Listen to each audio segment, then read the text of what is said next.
సువార్త అనే ఆధ్యాత్మిక కార్యక్రమానికి ప్రభు నామములో మిమ్మల్ని అందరినీ ప్రేమతో ఆహ్వానిస్తున్నాం.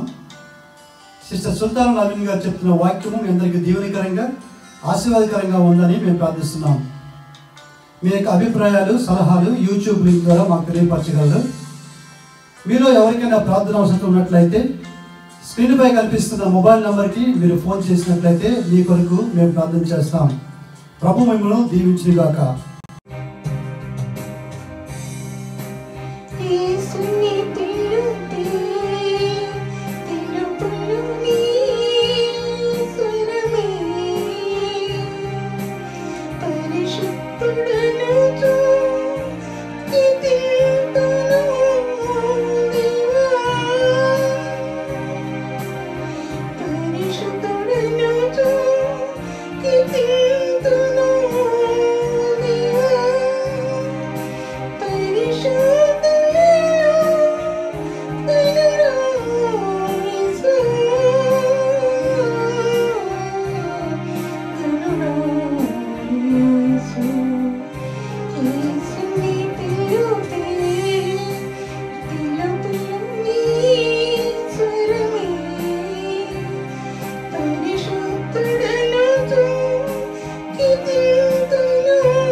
స్వార్త 1వ అధ్యాయము 1 నుంచి 5 వచనాలు చదువుతున్నాను. ఆదియందు వాక్యం ఉండెను, వాక్యం దేవుని యొద్ద ఉండెను, వాక్యం దేవుడై ఉండెను. ఆయన ఆదియందు దేవుని యొద్ద ఉండెను, సమస్తమును ఆయన మూలముగా కలిగెను. కలిగి ఉన్నదేది ఆయన లేకుండా కలగలేదు. ఆయనలో జీవం ఉండెను, ఆ జీవం మనుషులకు వెలుగై ఉండెను. ఆ వెలుగు చీకటిలో ప్రకాశించినది, కానీ చీకటి దాన్ని గ్రహింపకుండెను. దీనికి ముందు ఇందు వాక్య భాగాన్ని మనం చదువుకున్నాం. తర్వాత దాని ముందు మీకు లాస్ట్లో చెప్పింది ఏంటంటే, 2 విధాలుగా వాక్యాన్ని డివైడ్ చేయబడింది. ఒకటి ఏంటంటే the glory of God in creation అనేది ఒకటిను, and the grace of God in salvation. 2 విషయాలు మీతో మాట్లాడాలని తెలుస్తుంటున్నాను. ముందు వాక్య భాగాలన్నీ ఇంట్రడక్షన్గా మెసేజ్ మాట్లాడాను. సెకండ్ ఇది ఏంటంటే the glory of God in creation. Glory అనేది దేవుని యొక్క మహిమ అనేది ఆ వెలుగులో నుంచి ప్రత్యక్షపరచబడింది. అది అంతకుముందు చెప్పాను ఏంటంటే, వెలుగులో నుంచి ఆ మహిమ ప్రత్యక్షపరచబడింది. చూస్తానికి వెలుగు, కానీ ఆ వెలుగులో దాచబడి ఉన్నటువంటి మహిమ, క్రీస్తుని గురించినటువంటి మహిమ, మహిమను గురించినటువంటి జ్ఞానం, పునరుత్థానం యొక్క మహిమ, కృపలో దాచబడిన మహిమ, కృప ప్రత్యక్షపరిచినటువంటి మహిమ, క్రీస్తు రక్తానికి మహిమకు మధ్యలో దాచబడినటువంటి ఆ కృప, క్రీస్తు యేసు యొక్క ఆ మహిమను ప్రత్యక్షపరిచింది. ఆ కృప యుగాలకు పూర్వమే, యుగములకు ముందే ఆకాశం నుండి భూమి మీద దిగి వచ్చింది. ఆ కృప ఆ వెలుగులో ప్రత్యక్షపరచబడింది. ఆ కృప అనేది ఆకాశం కంటే ఎత్తైందని దావీదు రాజు రాసిన కీర్తనలో, నీ కృప మేఘమండలం కంటే ఎత్తుగా ఉన్నదని చెప్పినటువంటి ఆ కృప భూమి మీద పాప పంకిలంలో పడిపోయింది, దిగజారిపోయింది. మానవుని యొక్క పాపం యొక్క అంతంలో అంతకంటే భయంకరమైన పాపం లేదన్న చోట్లలో ఆ కృప ఏరులై పారిందండి. ఆ కృప ఎందుకంటే గోళంలో ఆకాశం పై భాగంలో నుంచి భూమి కింద భాగంలోనికి దీపైనటువంటి ఆ కృప, అదే నిలువుకర్ర అండి. అదే నిలువుకర్ర. ఆ యొక్క సిలువ అనేది నిలువుకర్ర. అది కుడి చేతిలో ఎడమ చేతిలో ఉన్నటువంటి కర్ర అనేది ఆయన ప్రేమను వ్యక్తపరుస్తుందండి. ప్రపంచానికి ప్రేమను వ్యక్తపరుస్తుంది, దేశాలకి ప్రేమను వ్యక్తపరుస్తుందండి ఆ కృప. ఆ విధంగా ఆ 2 చేతులు కనబడతా ఉన్నాయి. మానవ లోకానికి అందించినటువంటి ఆ స్థానాలు అంత ఉన్నతమైన స్థానాలుగా ప్రభు చూపిస్తూ వచ్చాడు ఆయన. అవి సత్యం జ్ఞాపకం చేసుకోవాల్సి ఉంది. దేవుని వాక్య భాగంలో చూసినట్లయితే కనుక the glory of God in creation అంటే దేవుని యొక్క మహిమ ఆయన యొక్క క్రియేషన్లు అంటే అర్థం చేసుకునే దాంట్లో ఏ విధంగా ఉన్నది అంటే, ఆయన సృష్టించినటువంటి దానిలో ఆయన మహిమ ఎలా దాచబడి ఉంది అనేది ఆ యొక్క గోళాన్ని చూస్తే అర్థం అవుతుందండి. గోళాన్ని చూస్తే, చీకడైనటువంటి గోళం చూస్తే ఒక్కసారి అర్థం అవుతుందండి. దానిలో ఉన్న వెలుగేంటో, దానిలో ఉన్న మహిమ ఏంటో, ప్రకాశించే ఆ స్థానాలు ఏంటో, ఆయన కట్టడాలు ఏంటో, ఆయన మహిమ కలిగిన కట్టడాలు ఏంటో. అపోదేంటి దావీదు రాజు 19వ అధ్యాయం కీర్తనలో, ఆకాశంలో దేవుని మహిమను వివరించున్నవి, అంతరిక్షం ఆయన చేతి పనిని ప్రచురపరుచున్నది. ఆ సత్యాలని కూడా వాటిల్లో అందులో దాచిపెట్టబడి అనే విషయాన్ని మీ మధ్యలో నేను మాట్లాడుతుంటున్నాను. అందుకోసం ఆ స్వరం గాఢాంధకారంలో ఆ ప్రభు యొక్క స్వరం మానవ హృదయాన్ని వెలిగించిందండి. భూలోకంలోనే తిరుగులాడింది. ఆకాశం నుండి దిగి వచ్చిన ఆ స్వరం భూలోకంలో తిరుగులాడిందండి. ఆదాముని పిలిచింది, 7 పెద్దల్ని పిలిచిందండి. 7 పెద్దల మీద 7 ధ్వజస్తంభాలు కట్టబడి అని ముందు చెప్పాను.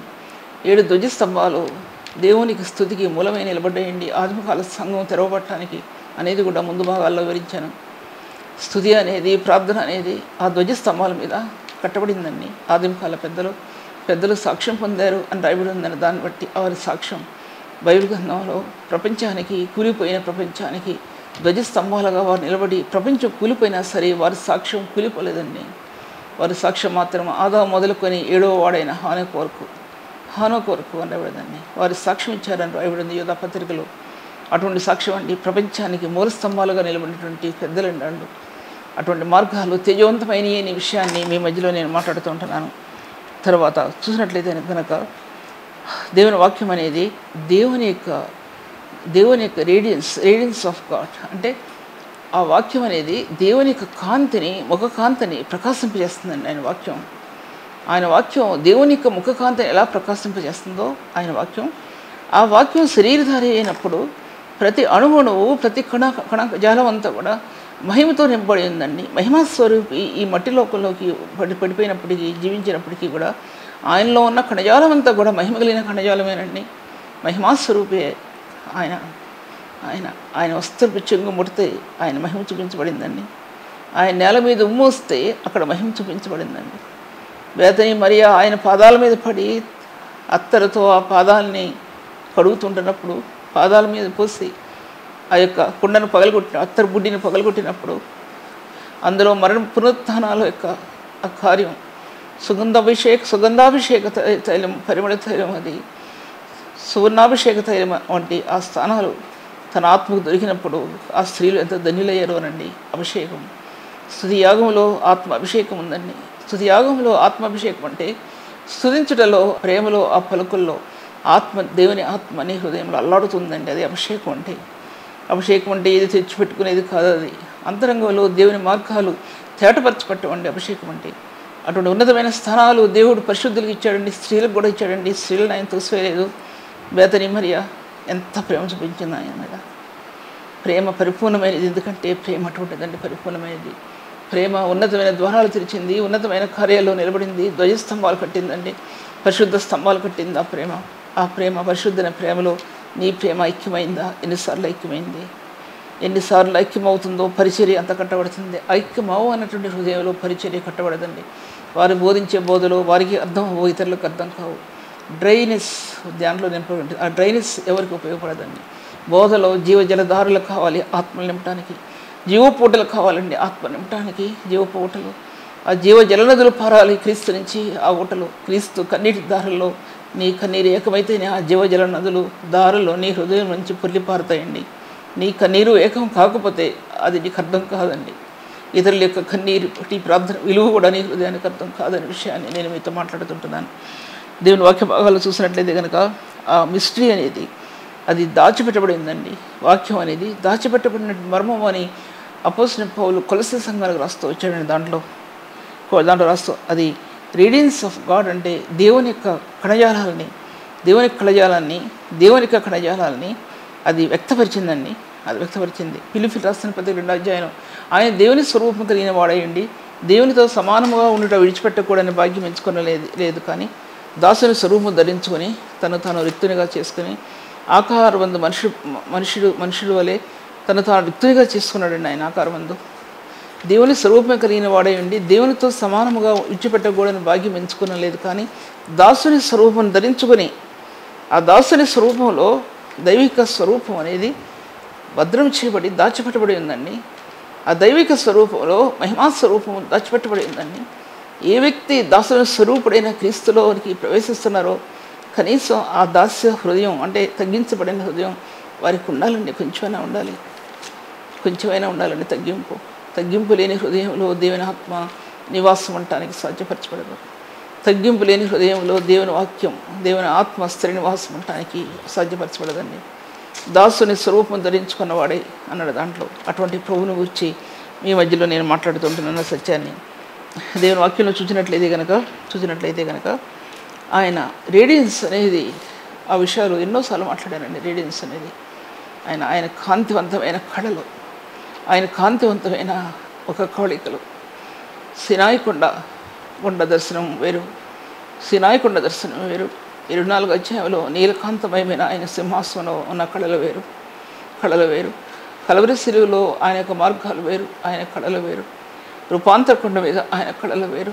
ఆయన దివ్య స్వరూపం బైబిల్ గ్రంథంలో నానా చోట్ల నానా విధాలుగా కట్టబడి ఉందండి. నేటి పరిశుద్ధులు అందరూ రూపాంతరం చెందాలి. ఆయన సినాయి కొండ మీద రూపాంతర అనుభవం గురించి నేను చెప్పడం లేదు, కానీ సినాయి కొండకి కలవరి కొండకి ఆ యొక్క రేడియన్స్ అనేవి ఆ మార్గాలు కట్టబడ్డాయి. మార్గాలంటే అవి తీగలు, పరిశుద్ధాత్మ యొక్క తీగలు. రేడియన్స్ కట్టబడింది. తీగలు అనే దానికంటే రేడియన్స్ అంటే బాగుంది. అవి కట్టబడ్డాయండి ఆత్మకి. అందులోనే జ్ఞాన సత్య స్వరూపమైన ఆత్మ సినాయి కొండపై నుండి సత్యస్వరూపమైన ఆత్మలో ఏకమైందండి. సత్యస్వరూపమైన ఆత్మ ఏకం చేసుకోబట్టి ఆత్మ పరిపూర్ణత చెంది నేటి కొత్త నిబంధన సంఘం ధర్మశాస్త్రం అని పరిశుద్ధాత్మదేవుడు కుమారుడైన క్రీస్తు ఆయన సంపూర్తి చేస్తాన్ని ఆయన సత్యస్వరూపమైనటువంటి దర్శనాన్ని నేటి పరిశుద్ధులకు ఇచ్చాడనే విషయాన్ని నేను మీ మధ్యలో మాట్లాడుతుంటున్నాను. అంత ఉన్నతమైన కార్యాన్ని ప్రభు జరిగించాడనే విషయాన్ని మీ మధ్యలో నేను మాట్లాడుతుంటున్నాను. తర్వాత ఆ రేడియన్స్ అనేది తళ మెరిసే ఆ కాంతి, ముఖకాంతి, సూర్యకాంతం వలె ప్రకాశించే ఆ ముఖకాంతి, ఆ కోణాలు ఎటువంటి కోణాలో మన ఆత్మకు అందనటువంటి ఆ కోణాలు, ఒకటి కలవరి సిలువ వైపు వెళ్ళాయి, ఒకటి రూపాంతర కొండ మీదకి వెళ్ళాయి, ఒకటి పరలోక మహిమలోనికి వెళ్ళాయి, ఆది కాండంలోకి వెళ్ళాయి. ఈ విధంగా బైబిల్ గ్రంథం అంతా కూడా ఆ కోణాలు తాకినాయండి. ప్రకాశించే దివ్య స్వరూపం ప్రకటన గ్రంథంలో సూర్యకాంతమును పోలినటువంటి ప్రభు, ఆయన నూతన నిబంధనలో రక్తవర్ణ వదనుడై ప్రభు పద్మరాగాన్ని పోలినటువంటి ఈ ఆయన కోణాలు సూర్యకాంత పద్మరాగాల్ని ఏకం చేసేయండి. ఆ మహిమ కలిగిన కణాలు, రక్తపు కణాలు ఏకం కాబడ్డాయి.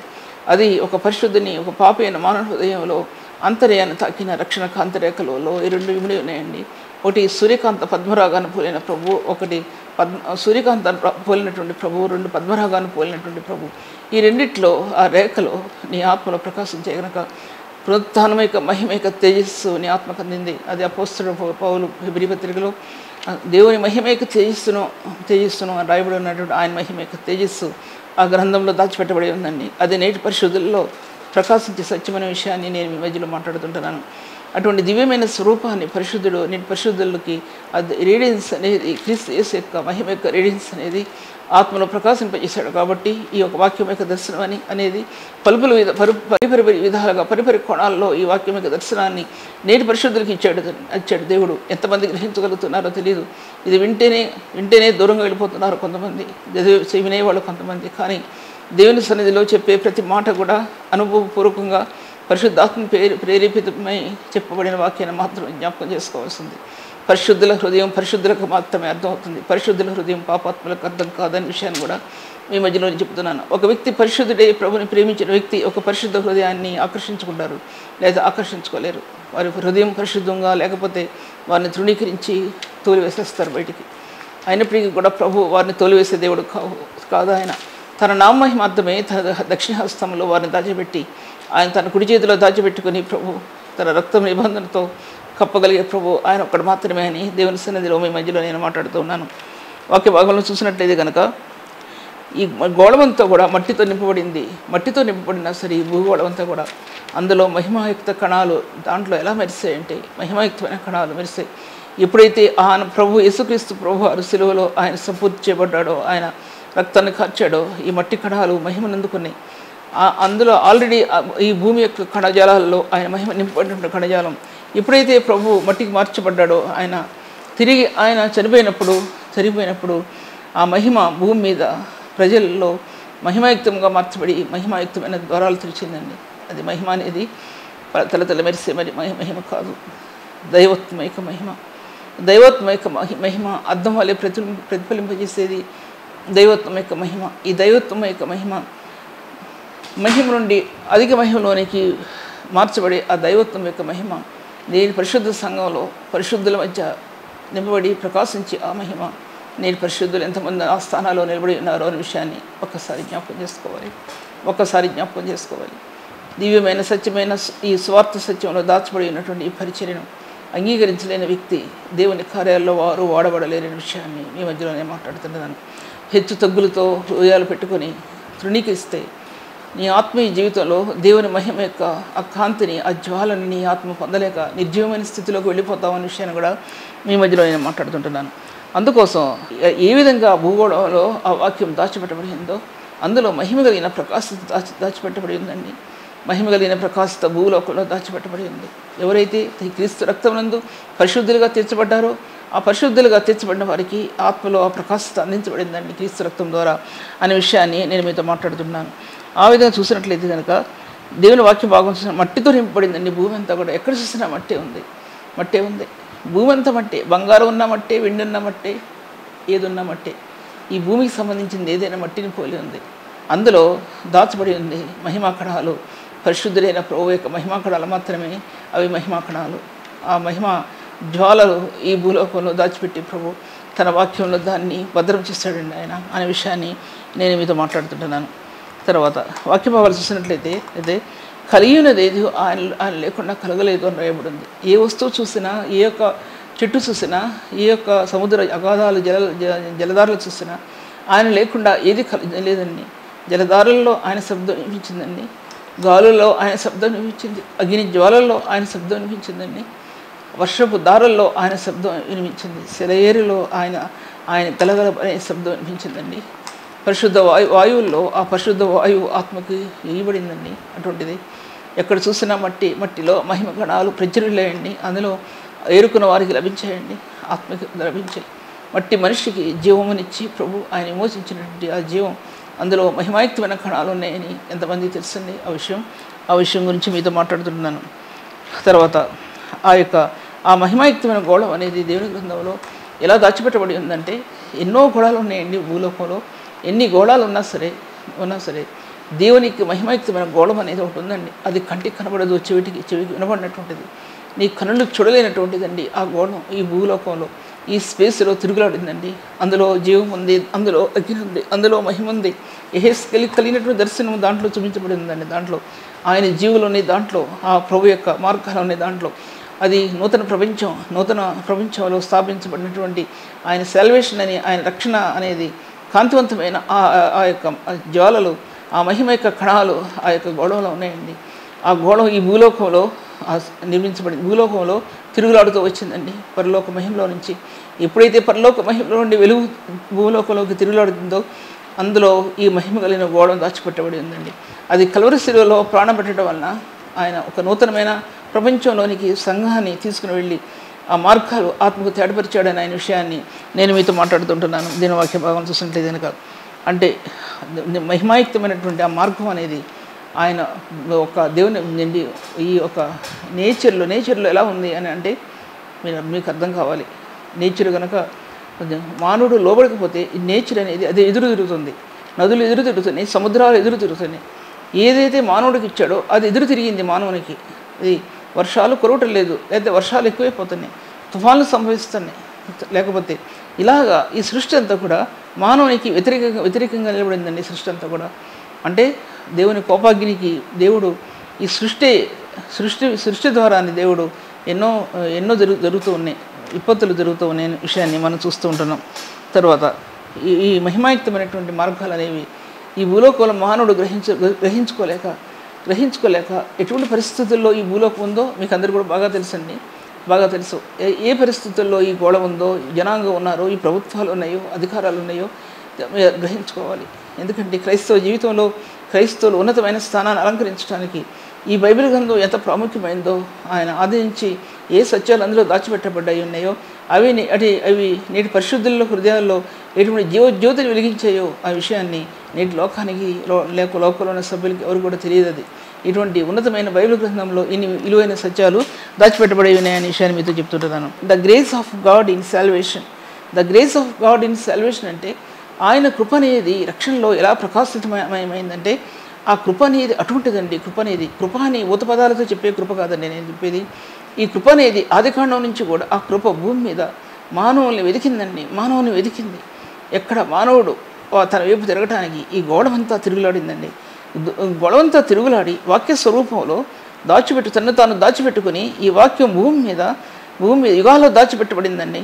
ఆ కృప ఆకాశం కంటే ఎంత ఎత్తయిందో అనే విషయాన్ని విప్పి చూపించారు ఆ దినాల్లో రాజులు, చక్రవర్తులు, తర్వాత బోధకులు, ప్రవక్తలు అనబడిన వారు ఎన్నో విషయాలు దాంట్లో విప్పి చూపించి సత్యాన్ని బయలుపరుస్తూ వచ్చారు అనే విషయాన్ని మీ మధ్యలో మాట్లాడుతూ ఉంటున్నాను నేను. దేవుని వాక్య భాగంలో ఇంకా చూసినట్లయితే కనుక ఆ కృప ఎంత మహిమకరమైందో అనేది కూడా ఎఫెసీ పత్రికలో కూడా రాయబడి ఉంది. ఆ విషయం దాంట్లోకి వెళ్ళలేను నేను, ఎందుకంటే చాలా విషయాలు చెప్పాను కాబట్టి. ఈ వాక్యం అనేది, కృప అనేది ఆదికాండం నుంచి ఎలా ప్రారంభమైందో, ప్రవక్తలకు ఎలా బయలుపరచబడిందో, మోషే భక్తులు లాంటి భక్తులకి, దావీదు లాంటి భక్తులకి ఎలా బయలుపరచబడిందో, తర్వాత అబ్రహాము లాంటి వారికి అదేంటి నీతి ఎలా బయలుపరచబడిందో, విశ్వాసము ఎలా బయలుపరచబడిందో, ఆ రీతిగా కృప అనేది కూడా తన ఆత్మకు బయలుపరచబడినప్పుడు ఆ కృప కోసం అబ్రహాము ప్రభువును చూస్తానని ఆ మార్గం కోసం అబ్రహాము కూడా ఎదురు చూచాడని రాయబడి ఉంది దేవుని గ్రంథంలో.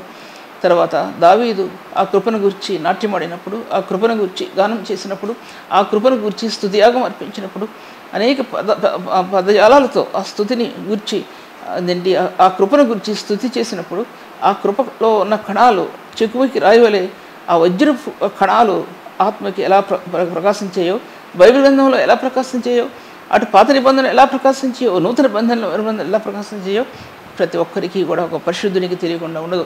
అంటాడు ఆయన, నేను ఏంటి అపోస్తుల కార్యాల్లో అంటాడు, ప్రభా ఒక మాట జ్ఞాపకట్లేదండి, ముందు భాగాల్లోనే ఉంది, నీ పరిశుద్ధ స్థలం నుండి నన్ను తీసివేయొద్దు, నన్ను త్రోసివేయొద్దు ప్రభా. ఎటువంటి పరిశుద్ధ స్థలం అండి! ప్రతి విశ్వాసకి ఒక పరిశుద్ధమైన స్థలాన్ని స్వాస్థ్యంగా ప్రభు ఇచ్చాడు. అక్కడి నుంచి నన్ను తీసివేయొద్దు నన్ను ఆ స్థానం నుంచి నన్ను తొలగించవద్దు ప్రభా. ఆ కృపను గురించి ఎటువంటి స్తుతియాగం అర్పించాడండి దావీదు, ఎన్ని స్తుతియాగాలు అర్పించాడు కృపను గురించి. ఆ కృప అనేది ఒక వజ్రపు తునకండి, ఒక వజ్రపు తునక, ప్రకాశించే వజ్రపు తునక. అందులో ఎన్ని కోణాలు ఉన్నాయో దాంట్లో తెలియదు, ఎన్ని కోణాల్లో నుంచి ఎన్ని మార్గాలు తెరవబడినాయో బైబిల్ గ్రంథంలోకి తెలియదు. నేటి విశ్వాసంలోకి ఎటువంటి స్థానాలు ఇవ్వబడినాయో వారికి కూడా తెలియదు. అటువంటి మార్గాలు బయలుపరచబడ్డాయనే విషయాన్ని నేను మధ్యలో మాట్లాడుతుంటున్నాను. ఆ కృపలో నుంచి మహిమ ప్రకాశించింది, మహిమలో నుండి కృప ప్రకాశించిందండి. ఏది తీసుకున్నా సరే ఎందుకంటే ఈ యొక్క రక్తం అనేది శుద్ధి చేస్తూ వచ్చిన రక్తం పాత నిబంధనలో. నూతన నిబంధనలు ఒక్కసారి పరిశుద్ధ స్థలంలో తన పరిశుద్ధ రక్తాన్ని వెలచెల్లించి ప్రభు పాత నిబంధనను సంపూర్తి చేశాడు. నూతన నిబంధనలో ద్వారాలు తెరిచాడు ఆయన పరిశుద్ధ రక్తం ద్వారా. అందులో ఆ మహిమ, అందులో ఆ యొక్క కృప వెదజల్లబడిందండి. మహిమకు రక్తమునకు కృప మీడియేటర్గా పనిచేస్తుంది. అంటే మధ్యవర్తిత్వానికి నిలబడింది. దేనికి నిలబడిందంటే రక్తానికి, క్రీస్తు యేసు యొక్క రక్తానికి, మహిమకు మధ్యలో ఈ కృప మధ్యవర్తిత్వాన్ని మీడియేటర్గా నిలబడింది. ఎందుకంటే ఈ రక్తం యొక్క విలువ అంత విలువ అండి. ఈ రక్తం యొక్క విలువ తెలుసుకోకపోతే వ్యర్థమైన జీవితం. అసలైన ఈవుల దాతని విడిచిపెట్టి ఈవులు పట్టుకునేవారు ఎంతోమంది. ఈవుల దాత అయిన క్రీస్తుని గురించి చెప్పడం పోయి అనేక ఈవుల గురించి చెప్పడం మరొకటి తప్పిదం జరిగిపోతుంది ఈ లోకంలో. పరిశుద్ధుడైన ప్రభు, జీవదాత అయిన ప్రభువుని విడిచిపెట్టేసేసి ఆయన గురించి చెప్పకుండా ఇంకో మార్గంలో వేరే వాటి గురించి చెప్పడం అదేంటి ఆనవాయి అయిపోయింది నేటి పరిశుద్ధులకు, నేటి క్రైస్తవులకు. ఎందుకంటే ఆయన నువ్వు అడగకపోయినా అడిగినా ఆయన ఆశీర్వదిస్తాడు. ఆయన చేతుల్లోకి నువ్వు వెళ్తే ఏ ఆశీర్వదిస్తాడో మనకు తెలియదు. గాయం నొందిన ఆ చేతుల్లోకి నీ హృదయం వెళ్తే, ఆ గాయం నొందిన ఆ చేతులు నీ హృదయం మీద ఎటువంటి ఉన్నతమైన స్థానాలను నేను అలంకరింపజేస్తుందో అది నీకు తెలియకపోతే ఈ వాక్యం వృధా అయిపోద్ది. ఎందుకంటే ఆ గాయం నొందిన ఆ చేతుల్లో నిత్య మహిమకు, నిత్యమైన ప్రేమకు, కృపకు అర్హులుగా ప్రభు చేసి ఆ నిబంధనలో నీ హృదయం నిలబడినట్లుగా చేసి ఎన్నో మహిమ కలిగిన మార్గాలు తెరిచాడండి ప్రభు. ఏ ఒక్క మహిమ కలిగిన మార్గాన్ని గురించి కూడా మీ మధ్యలోనే చెప్పడానికి సాధ్యపరచబడదు ఆ విషయాన్ని. అందుకోసం ఆ కృప అనేది మానవునికి పరిశుద్ధ రక్తాన్ని చేత విమోచించబడిన వానికి ఆ కృప ఆత్మకు అందినప్పుడు ఆ కృప ఏం చేసిందంటే మహిమని ఇప్పి చూపించిందండి. కృపా మహిమ ఇప్పి చూపించింది. ఆ మహిమాయుక్తమైన మార్గాలు బైబిల్ గ్రంథంలో ఎన్ని దాచిపెట్టబడి ఉన్నాయండి. బైబిల్ గ్రంథం చూస్తానికి చిన్నదానిగా బైబిల్ గ్రంథం ఉన్నప్పటికీ ఆదికాండం నుంచి కూడా మహిమలో నుండి దిగి వచ్చినటువంటి వెలుగు వ్యక్తపరిచిందండి. క్రీస్తు మహిమలో నుండి దిగి వచ్చింది ఆ వెలుగు. ఆదామ అని పిలిచిన ఆ ప్రభు యొక్క స్వరం, ఆ స్వరంలోని ఆ పలుకులు క్రీస్తు మార్గాల్ని ఇప్పి చూపి విమోచన కార్యం అక్కడ జరిగించబడిందండి. మొట్టమొదటి విమోచన కార్యం ఆ గొర్రెపిల్ల పొట్టేల్ని చంపి, లేకపోతే దాన్ని చంపి దాని యొక్క చర్మాలని వీళ్ళకి వస్త్రాలుగా ధరింపజేసాడు. విమోచన మార్గం ఆదికాండంలోనే తెరవబడిందండి. ఇంకా చెప్పాలంటే భూమికి పునాది వేయపురంగమనిపి ఆ ప్రేమలో నేటి భూగోళాన్ని, మనుషులను ప్రభు జ్ఞాపకం చేసుకున్నాడు. ఆ ప్రేమ వాడబారలేదండి. ఆ ప్రేమ అంత ఉన్నతమైన కార్యాలు జరిగించిందండి. ఆ ప్రేమ, అటువంటి ప్రేమలో మనం నిలబడటానికి ప్రభువు సహాయం చేశాడనే విషయాన్ని నేను మీ మధ్యలో చెప్తుంటున్నాను. దాంట్లో తర్వాత దేవుని కృప మహిమలో నుంచి ఎందుకు దిగి వచ్చిందంటే ఎలా చెప్తున్నానంటే ఆదికాండంలో నుంచి వెలుగులో నుంచి ఏంటి దేవుని మహిమ యొక్క జ్ఞానం ఎలా దిగి వచ్చిందో అది 2 కొరింథీలో, అలాగే ఆ మహిమలో ఆ కృప ఎటువంటిది అంటే ఎఫెసీ పత్రికలో ప్రేమ ఎటువంటిదో కృప అటువంటిది. కృప మహిమగా ఎలా ప్రత్యక్షమైందో కృప ప్రేమ యొక్క ధ్వజాలని అలా కట్టిందండి. ప్రేమ యొక్క ధ్వజం అంటే బ్యానర్స్ ఆఫ్ హిజ్ లవ్. ఆయన ప్రేమలో బ్యానర్స్ కట్టింది అనమాట. అంటే ధ్వజస్తంభాలు కట్టింది అనమాట అర్థం. ఆ ధ్వజస్తంభాలు ఒక హృదయంలో ఎంత ఉన్నతమైన స్థానాలు నిలబెట్టిందనే విషయాన్ని మీ మధ్యలో నేను మాట్లాడుతుంటున్నాను. తర్వాత అదేంటి దేవుని వాక్కులో సృష్టిలో కాంతి ప్రకాశించిందండి. ఒక విధమైన కాంతి, దేవుని యొక్క ఒక విధమైన కాంతి, మహిమాయుక్తమైన కాంతి సృష్టిలో ప్రకాశించింది. గోళాల్లో నుండి ప్రకాశించిన కాంతి, సూర్యునిలో చంద్రుల్లో నుంచి ప్రకాశించిన కాంతి, ఈ భూలోకంలోకి ఆ మహిమాయుక్తమైన కాంతి భూమిలో కూడా నిలబడి ఉందండి. భూమిలో కూడా నిలబడి ఉంది. ఎదురు చూచింది మానవుని కోసం. మానవుని యొక్క పాపం నుండి విడుదల చేయడానికి ఆ యొక్క మహిమ భూమి మీదకి కూడా నిలబడి ఉందండి. ఆయన చనిపోయినప్పుడు భూమిలో సూర్యుడు తేజోహీనుడయ్యాడని రాయబడి ఉందండి. ఆ మహిమను పోగొట్టుకున్నాడంటే ఆ మహిమతో ఇవన్నీ కూడా ఎలా ప్రకాశించాయో ఆ మహిమతోనే పరిశుద్ధులు ప్రకాశించారండి. క్రీస్తు యేసు యొక్క మహిమతో పరిశుద్ధులు ప్రకాశించారనే విషయాన్ని నేను ఈ మధ్యలో మాట్లాడుతుంటున్నాను. ఆ సృష్టి అంతట్లో కూడా ఒక అద్భుతమైన శక్తి నిలబడిందని ముందు భాగాల్లో నేను చెప్పిన విషయాలన్నింటినీ కూడా. తర్వాత క్రియేషన్లో ఏంటంటే ఎన్నో స్టేజెస్ ఉన్నాయి.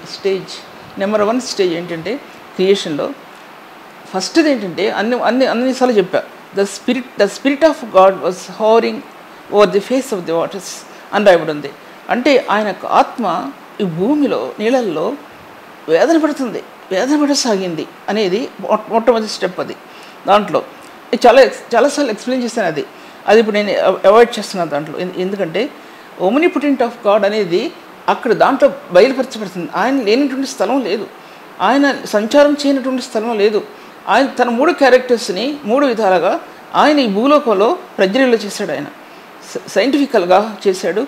అలాగా ప్రతి దాంట్లో సర్వత్రా అన్ని స్థలాల్లో ప్రభు ఆయన నిలబడి ఉండటం మనం చూస్తుంటున్నాం. ఆయన నిలబడి ఉన్నప్పుడు మోషే కాలంలో ఆయన మహిమను ప్రజ్ఞలో చేశాడు. చాలాసార్లు ఆయన మహిమను ప్రజ్ఞలో చేశాడు. భూమిలో ఉన్నప్పుడు దిగి వచ్చినప్పుడు అవన్నీ ఇప్పుడు దీంటి రిఫరెన్స్ నేను ఇవ్వలేను నేను. తర్వాత ఆయన ఓమ్నిపోటెంట్ ఆఫ్ గాడ్ అంటే ఆయన ఈ ఎనర్జీ సోర్సెస్ అనేవి ఈ వాటర్లో నుంచి మనకు ప్రొడ్యూస్ అయ్యాయి, మనకి నీళ్ళల్లో నుంచి అనేది. అది కూడా మీకు చాలా ఎక్స్ప్లెయిన్ చేశాను. అది కూడా నేను చెప్పలేను ఇప్పుడు నేను ఆ విషయాలన్నింటినీ కూడా.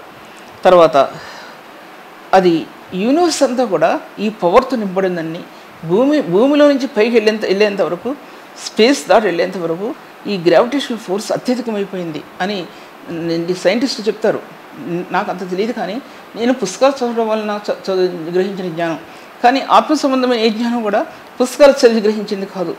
నేను సైంటిఫికల్గా జ్ఞానం సంపాదించింది పుస్తకాలు చదివి సంపాదించాను. కానీ ఆత్మ సంబంధమైన జ్ఞానం మాత్రం పుస్తకాలు చదివి సంపాదించలేదు.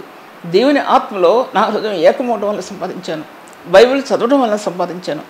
పరిశుద్ధ దేవుని ఎదుట నా హృదయం నిలబడినప్పుడు, పరిశుద్ధమైన రీతిగా నా హృదయం నిలబెట్టుకున్నప్పుడు, ఆయన పరిశుద్ధతలో నా ఆత్మ పాలిభాగస్తురాలుగా ఏకమైనప్పుడు అప్పుడు లభించేదాన్ని ఆత్మజ్ఞానం.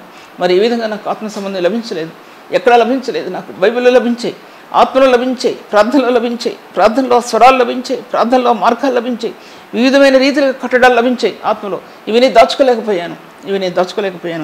ఇవి బయటికి వివరిస్తూ వచ్చాను, బయటికి చెప్తూ వచ్చాను. ఇవన్నీ కూడా దాచుకోలేక ఎవరేమనుకున్నా సరే, ఎవరేమన్నా సరే.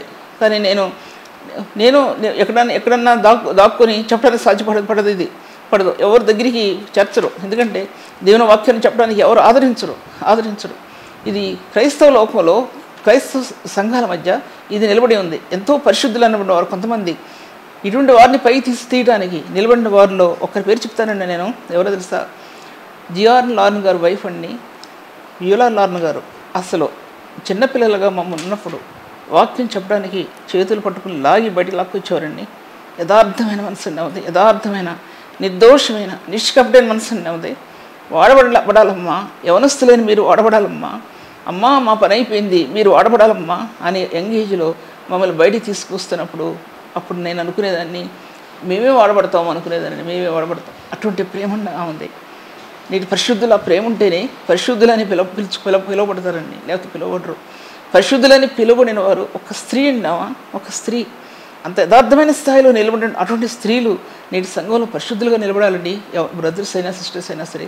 ఆమె పేరుతో ధైర్యంగా చెప్తున్నానంటే నేను ఆ సంఘంలోనే నేను ఉన్నాను. ఇప్పుడు నేను ఆ విషయాన్ని మీ మధ్యలో చెప్తున్నాను. ఈ పరిచర్యను నేను సంఘంలో ఉండి చేస్తున్నానండి, సంఘం బయట కాదు. సంఘాన్ని హత్తుకుని చేస్తున్నానండి పరిచర్య. ఆ విషయాన్ని మీ మధ్యలో నేను మాట్లాడుతుంటున్నాను. తర్వాత వాక్య భాగాలు చూసినట్టే అంటే కనుక అప్పుడే ఆయన ఆదిమ కాలంలో నీళ్ళల్లో ఆయన వేదన పడుతున్నప్పుడే ఈ కరెంట్స్ని ఎలా ప్రొడ్యూస్ అయ్యాయో భూమి మీద స్పేస్లో వెళ్ళే కొలది, భూమిలో నుంచి పైకి వెళ్ళే కొలది ఎలాగా ఈ పవర్ అనేది, గ్రావిటేషనల్ పవర్ అనేది ఎలా ప్రొడ్యూస్ అయిందో, అత్యధికమైనటువంటి డిగ్రీస్తో పవర్తో ఎలా ప్రొడ్యూస్ అయిందో దాంట్లో రాస్తాడండి. అప్పుడే ఈ భూమికి రొటేషన్ ప్రారంభమైంది అన్నాడండి ఆ పుస్తకంలో. కానీ నేను అంగీకరించలేకపోతున్నానండి. భూమికి రొటేషన్ అప్పుడే ప్రారంభం అయితే అదేంటి ఎన్ని కార్యాలు జరగలప్పుడు, కానీ చాలా క్రమేపీ జరిగింది. అది ఒకసారి జరగలేదు. అది భూమి యొక్క రొటేషన్ అప్పుడు జరిగితే వర్షాలు కురవాలి, భూమి యొక్క ఆవిరి భూమి మీద పడి కింద నుంచి వచ్చి భూమి మీద పడి మొక్కలకి నీళ్ళు వచ్చాయి. కానీ భూమి మీద నుంచి ఆ నీళ్లు, సముద్రాల నుంచి నీళ్లు పైకి ఆవిరి అవ్వలేదండి. అప్పుడు ఆవిరయ్యి మేఘాలు రాలేదు. నోహ కాలం వరకు కూడా ఆ కార్యం జరగలేదు. నోహ కాలంలో మాత్రం, ఇది సైన్స్ అంగీకరించకపోయినా సరే నా ఒపీనియన్ చెప్తున్నాను దీంట్లో మీకు, నా ఒపీనియన్ చెప్తున్నా. నోహ కాలం వరకు కూడా ఆకాశంలో నీళ్లు భూమి మీద తిమరించబడిన తర్వాత వర్షాలు ప్రారంభమయ్యాయండి. బైబిల్ గ్రంథం చెప్తా ఉంది, మేఘాలు వ్యాపించడం, ఆవిరిచ్చి భూమి మీద వర్షాలు ప్రారంభమైనాయి. అప్పటి వరకు భూమి మీద వర్షాలు లేవు. భూమి అప్పుడే రొటేట్ అయితే ఆ కార్యాలు అప్పుడు జరగాలి కదా అని నా ప్రశ్న. ఇది సైంటిఫికల్గా నేను వారిని వేసే ప్రశ్న కాదన్నా అని చెప్పేది. నేను ఈ విషయం దీన్ని రూఢిగా నేను చెప్పలేకపోతున్నాను ఈ విషయాన్ని. ఎందుకంటే ప్రభు ఆ నీళ్ళల్లో ఆయన వేదన పడుతుంటున్నప్పుడు ఎన్నో కార్యాలు జరిగినాయి. భూమి కూడా రొటేట్ అవుతుంది, స్టార్ట్ అయ్యిందంటే పర్వాలేదు. కానీ అప్పుడు ఆయన ఆ స్థానంలో ఇంకా పరిపూర్ణత చెందలేదు అని నేను అనుకోవటం కాదు. దేవుడు నాకు ఇచ్చిన జ్ఞానాన్ని బట్టి నేను తలుస్తున్నాను అంతే ఆ విషయంలో. అటువంటిది ఆ యొక్క నీళ్ళల్లో ఉన్నటువంటి ఆ శక్తి అనేది, ఇటువంటి పవర్స్ భూమిపైన స్పేస్లో ప్రొడ్యూస్ అయ్యాయండి. ఆ శక్తి భూగోళం అంతా కూడా నింపబడింది కదా. నింపబడినటువంటి ఆ శక్తిని గురించి మళ్ళీ మీతో నేను మాట్లాడని తెలుస్తుంటున్నాను. తర్వాత దేవుడు ఈ వాక్యాన్ని దీవించగాక. ఈ 3వ క్లాసులో మళ్ళీ నేను మాట్లాడతాను. ప్రభు ఈ వాక్యాన్ని దీవించగాక. తండ్రి వందనములు ప్రభు, ఘనమైన రాజు నీవు, రక్షకుడు, మీ కార్యం సఫలపరచండి, అనేకులకు దీవెనకరంగా చేయండి ప్రభు.